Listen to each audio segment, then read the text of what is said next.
అరవింద్ గారు ఒక్క నిమిషం. ఆ, ఇక్కడ కీలకంగా తెలంగాణలో జరుగుతున్న చర్చ ఏంటి అంటే గత 10 సంవత్సరాల్లో మీకు అవకాశం ఉన్నప్పుడు మీరు వర్ణించిన తెలంగాణ తల్లి విగ్రహ రూపాన్ని లేదు అలా మీరు చెప్పిన తెలంగాణ బతుకమ్మ అవ్వచ్చు, లేదు ఇక్కడ పండుతున్న పంటలు అవ్వచ్చు, లేదు ఒక ఒక రూపాన్ని మీరు ఎందుకు అధికారికంగా ప్రకటించలేదు?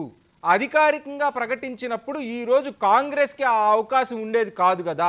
అప్పుడు మారిస్తే మీరు క్వశ్చన్ చేయగలిగిన స్థాయిలో మీరు ఉండేవాళ్ళు కదా. ఇందాక మూర్తి గారు కూడా చెప్పినట్లు అసలు అధికారికంగానే లేని ఒక బొమ్మని వీళ్ళు ప్రవేశపెడుతున్నప్పుడు దాన్ని మారుస్తాము అనే క్వశ్చన్ ఎక్కడి నుంచి వస్తుంది?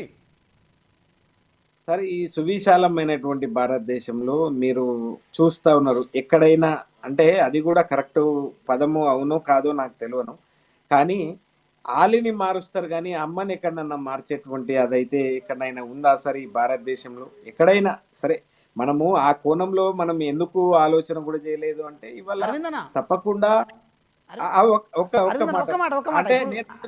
నేనేమంటున్నా అన్న ఒక విషయం ఏంటంటే, ఇప్పుడు సరే ఎన్ని ఇంటర్ప్రిటేట్ అయినా చేసుకోండి, మీరు అధికారికంగా ప్రకటించిన తర్వాత మేము మారిస్తే తప్పవుతుంది. అసలు అధికారికంగా తెలంగాణ తల్లి గుర్తింపే లేదు కదా, మరి ఎట్లా? ఇప్పుడు పాట విషయంలో కూడా అట్లా అన్నారు, పాటను కూడా అధికారికంగా గుర్తించలేదు కదా. మేము దాన్ని ఒక పాటను ఒక మంచి రూపం ఇచ్చినాం, అక్కడ కూడా మీరు రాజకీయం చేసారు. మీరు చేయని పని మేము చేస్తున్నామని బాధనా ఎట్లా అన్న? ప్రజలు స్వాగతించినప్పుడు మీరు కరెక్ట్ చేస్తున్నప్పుడు అల్టిమేట్ గా జనము అది చేస్తారు, కానీ మీరు ఆ కోణంలో చేస్తలేరు. ఒకటి నేనేమంటా ఉన్నాను అంటే ఇవాళ నిజంగా కూడా తెలంగాణ ప్రాంతం లోపల, తెలంగాణ గ్రామాల లోపల తెలంగాణ తల్లుల విగ్రహాలు ఇప్పటికే పాత తెలంగాణ తల్లి, వాళ్ళ కాంగ్రెస్ వాళ్ళ తల్లి మాత్రమే ఇప్పుడు వాళ్ళ తల్లి, కానీ వేరొకరు ఎవ్వరు కూడా మీరు చూడండి సార్. ఒకవేళ ఎవరైనా దాన్ని వేరే మేధావి వర్గం కానివ్వండి, లేకుంటే తెలంగాణలో ఉన్నటువంటి బుద్ధిజీవులు కానివ్వండి, లేదు అనుకుంటే తెలంగాణ ప్రజలు కానివ్వండి, లేకుంటే తెలంగాణ రాష్ట్రంలో ఉన్నటువంటి సామాన్యులు కానివ్వండి, సకల జనులు కానివ్వండి, ఎవరన్నా ఇప్పుడు ప్రవేశపెట్టినటువంటి ఎక్కడైనా ఏంది సార్ ఇది తెలంగాణ తల్లి అవతరణ వేడుకలు అని అంటే ఏమనుకోవాలి, ఎట్లా మాట్లాడుకోవాలి, అవతరణ దినోత్సవం అంటే ఏ కోణంలో చూడాలి అనేటువంటి దాన్ని చేసుకోండి. సరే, మీరు ఎన్ని చేసినప్పటికీ కూడా ఇంకొక 4 సంవత్సరాల పాటు తెలంగాణ ప్రజలు ఇక తప్పదు కదా, భరిస్తారు తప్పకుండా. అంతిమంగా ఏం చేయాలి? వెంకట నాయక్ గారు మిమ్మల్ని ఏదో అడుగుతారట, ఒక్క నిమిషం. సరే, ఇప్పుడు అరవింద్ గారు నేనేమంటున్నాను, అంబేద్కర్ గారి విగ్రహం ప్రతిష్ఠించడం జరిగింది. అంబేద్కర్ గారి విగ్రహం ప్రతిష్ఠించినప్పుడు అంటే అంబేద్కర్ గారి విగ్రహం ఆవిష్కరణ అంటే పూర్తి కాకుండా ముందునే అక్కడ ఆవిష్కరణ కార్యక్రమం చేపట్టారు మీరు. ఎందుకు? మహారాష్ట్రలోని విదర్భ ప్రాంతంలో మీ బీఆర్ఎస్ పార్టీ అంటే టీఆర్ఎస్ కాస్త బీఆర్ఎస్గా మారిన తర్వాత రాజకీయంగా మహారాష్ట్రలో మీరు పబ్బం గడుపుకోవడం కోసం మీరు చేశారు, అంబేద్కర్ గారి విగ్రహం స్థాపన చేశారని చెప్పి ఇంటర్ప్రిట్ వేలో మేము చెప్పలేదు కదా. మేము ఎక్కడ వ్యతిరేకించలే, ఎక్కడ ఎందుకు మీ విధి విధానాల వెనకాల ఎటువంటి రాజకీయ ఎజెండా ఉన్నా కూడా అంబేద్కర్ గారి విగ్రహం పెట్టారన్న ఆ కారణం చేత మేము ఆహ్వానించినాం.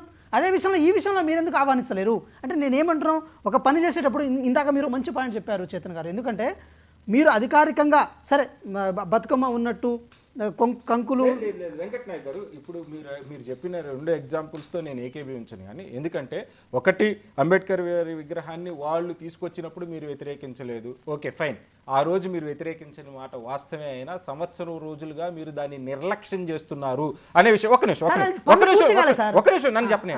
మీరు రాజీవ్ గాంధీ గారి విగ్రహం వేసుకుంటారు, మీరు టయానికి వేసుకోగలిగే కెపాసిటీ మీకుంది, మీరు తెలంగాణ తల్లి విగ్రహాన్ని డిసెంబర్ 9 కల్లా తీసుకురాగలిగిన మీ ఆ కెపాసిటీ మీకుంది, మీరు దాని అంబేద్కర్ విగ్రహం పక్కనే విజయోత్సవాలు చేసుకునే కెపాసిటీ మీకుంది, మీరు అంబేద్కర్ విగ్రహం పక్కనే కొత్త ఆర్టీసీ బస్సులు ప్రారంభించుకునే స్వేచ్ఛ మీకుంది. కానీ ఆ విగ్రహం మీకు కనపడలేదు. జయంతికి వర్ధంతికి కనీసం ఆ అంబేద్కర్ రాజ్యాంగ దినోత్సవానికి కూడా అక్కడ లైటింగ్ పెట్టలేని దౌర్భాగ్య స్థితిలో ప్రభుత్వం ఉంది. సరే, నేను దాన్ని ఇప్పుడు డిబేట్ గా తీసుకోదలుచుకోలేదు.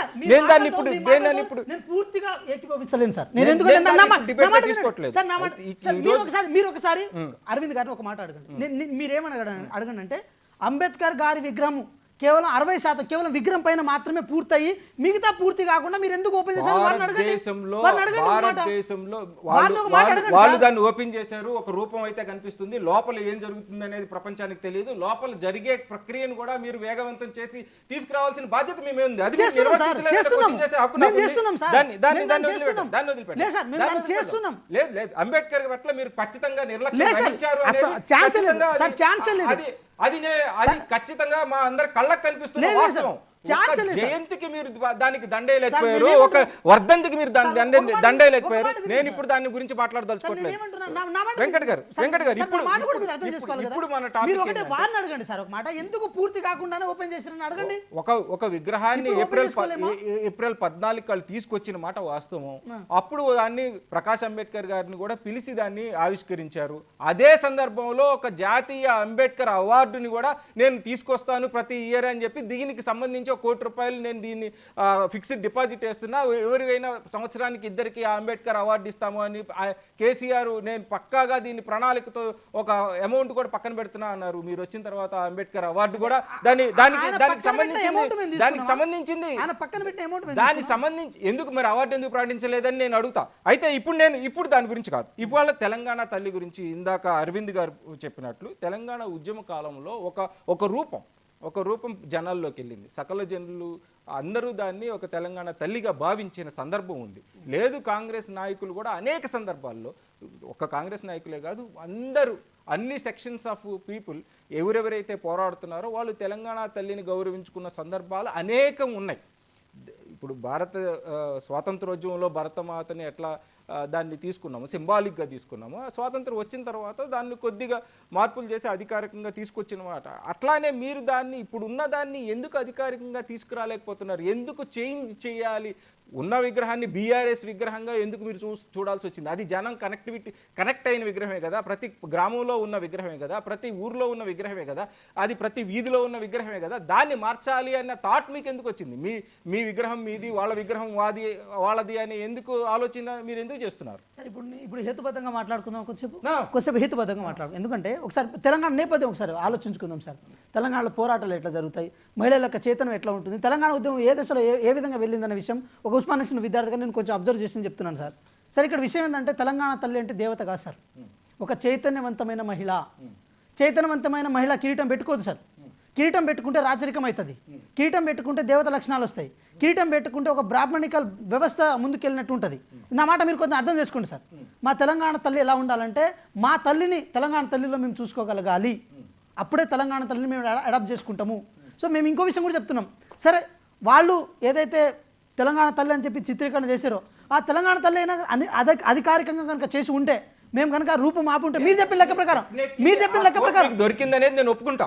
కానీ దాని అర్థం మొత్తం మీరు మారుస్తాము అని, మేము కొత్తది అని తీసుకొస్తాము అని అంటే ఆల్రెడీ కనెక్ట్ అయి ఉన్న విగ్రహాన్ని మేము మార్చగలిగిన కెపాసిటీలో మేము ఉన్నాం కాబట్టి మేము మారుస్తున్నాము, లేదు కేసీఆర్ గారు నామరూపాలు లేకుండా చేయాలి కాబట్టి మేము మారుస్తున్నాము అనే సంకేతం ఏంటిది? సార్ లేదు సార్, అలాంటివి ఏం కాదు సార్. సార్ ఇక్కడ మీరు ఒక్కటే గమనించండి, ఏంటంటే ఇప్పుడు కేంద్ర ప్రభుత్వం ఏ పథకంలోనైనా దీన్ దయాళ్ అని ఉపయోగిస్తుంది, దాంతోపాటు వాజ్పేయి అని చెప్పి వాళ్ళ పేర్లు ఉపయోగిస్తుంది సార్. ఆ ఉపయోగించడం ఆ ప్రభుత్వం యొక్క విధి విధానాలు. మేము ఇక్కడ ఏమంటున్నాము, తెలంగాణ తల్లి విగ్రహం కేవలం కాంగ్రెస్ పార్టీకి సంబంధించిన విషయం కాదు, తెలంగాణ తల్లి విగ్రహం అన్ని పార్టీలకు సంబంధించిన విషయం, తెలంగాణ 4 కోట్ల ప్రజల ఆత్మగౌరవకు సంబంధించిన విషయం.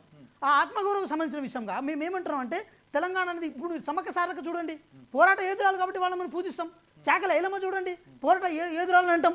ఏ కమ్యూనిస్ట్ నాయకులైనా చూడండి, పోరాట యోధురాలని అంటాం. మనం ఈ పోరాటం ఉన్న ప్రాంతంలో మనం ఇలా అంటే ఒక దేవతలాగా మనం చిత్రీకరణ చేసే ప్రయత్నం చేయొద్దు.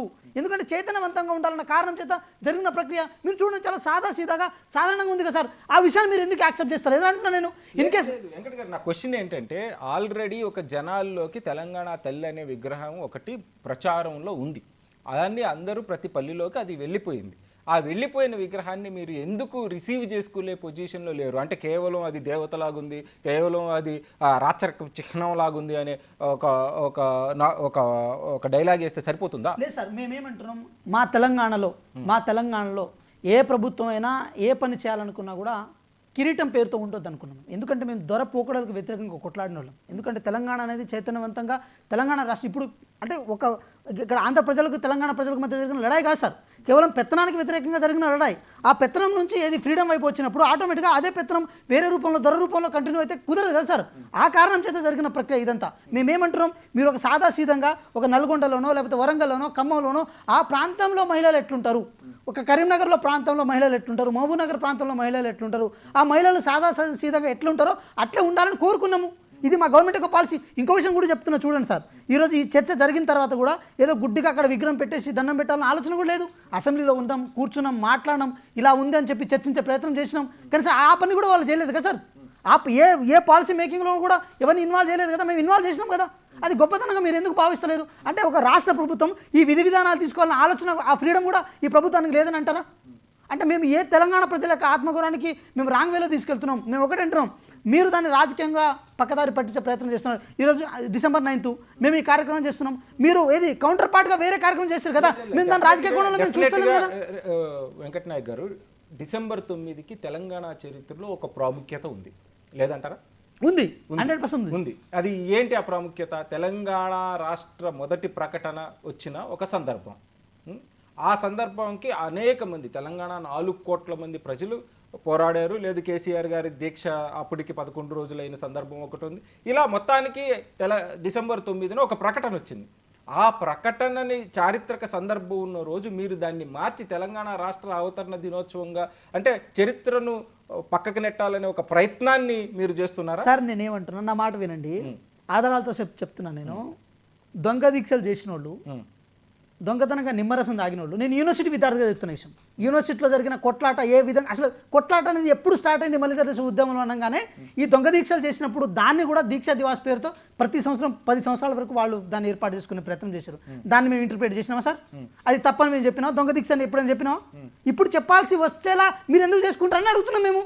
మీ అంశాలకు చారిత్రక నేపథ్యం ఉన్నప్పుడు మా అంశాలకు కూడా చారిత్రక నేపథ్యం ఉంటుంది. కేసీఆర్ గారి దీక్షకు ఉన్న ప్రాముఖ్యత మాత్రమే కాదు, తెలంగాణ రాష్ట్ర ప్రకటన వచ్చిన ఒక చారిత్రక దినం, మొదటి ప్రకటన వచ్చిన ఒక చారిత్రక దినం. ఆ చారిత్రక దినానికి ఒక చారిత్రక నేపథ్యం ఉంది.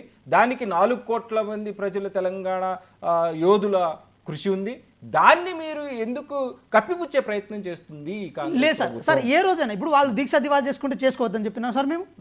ఇప్పటి దీక్షా దివాస్ December 9కు ఉన్న ప్రాముఖ్యతను మొత్తం చెడిపే ప్రయత్నం ఛాన్స్ లేదు సార్. మేమేమంటున్నాం, December 9వ తారీఖు నాడు గౌరవ మాజీ మంత్రి గారు చిదంబరం గారు ప్రకటన చేసిన రోజు, ఇదే రోజు సోనియా గాంధీ గారి పుట్టినరోజు, ఇదే రోజు సోనియమ్మకు కృతజ్ఞతతో ఏదైనా చేయాల్సిన రోజు, మా ప్రభుత్వం వచ్చింది కాబట్టి మా ప్రభుత్వ పాలసీలో భాగంగా చేయాల్సిన రోజు.